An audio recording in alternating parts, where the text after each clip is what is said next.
ఏది అయినా ట్రై చెయ్యి ఆచి చికెన్ మసాలా. భద్రాద్రి కొత్తగూడెం జిల్లాలో సమ్మర్ కోచింగ్ క్యాంప్ ను ప్రారంభించారు ఎమ్మెల్యే కూనంనేని సాంబశివరావు. కొత్తగూడెంలోని సిఈఆర్ క్లబ్ లో జిల్లా యువజన క్రీడల శాఖ ఆధ్వర్యంలో సమ్మర్ కోచింగ్ క్యాంపులను నిర్వహిస్తున్నారు. కార్యక్రమంలో భాగంగా వివిధ క్రీడలకు సంబంధించిన క్రీడా సామగ్రిని క్రీడాకారులకు కోచుల సమక్షంలో ఎమ్మెల్యే పంపిణీ చేశారు. సమ్మర్ కోచింగ్ క్యాంపుల్లో పాల్గొంటున్న విద్యార్థులకు ఎమ్మెల్యే శుభాకాంక్షలు తెలిపారు. జిల్లా వ్యాప్తంగా నేటి నుంచి నెల రోజుల పాటు వివిధ క్రీడా అంశాల్లో 33 శిక్షణ కేంద్రాలు నిర్వహిస్తున్నట్లు వెల్లడించారు. విద్యార్థులు ఆరోగ్యం, చదువులో చురుకుగా ఉండాలంటే తప్పనిసరిగా వ్యాయామం, క్రీడలు ఎంతో అవసరమని అన్నారు.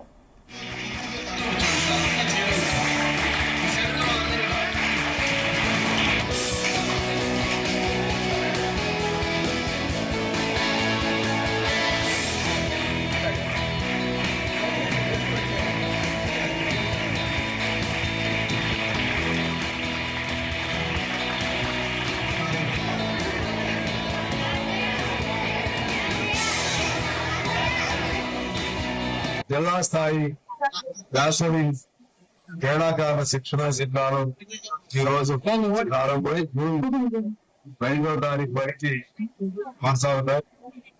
దాదాపు 45 రోజుల పాటు టీంలో మన కొత్తగూడెం జిల్లాలో క్రీడలు, సాంస్కృతిక కార్యక్రమాలపై క్రీడలన్నా ఎప్పుడు కూడా ఉండేటువంటి జిల్లాలో ముఖ్యంగా గిరిజన పిల్లలు బాగా అందించడం కూడా ముందు వాళ్ళ శారీరక ఆరోగ్యంలో కానీ, ఆటల్లో కానీ, చదువులో కానీ వాళ్ళ డిజైన్ ఎలా ఉంటుందో దీనిలో చాలా అద్భుతంగా రాణిస్తా ఉన్నాం.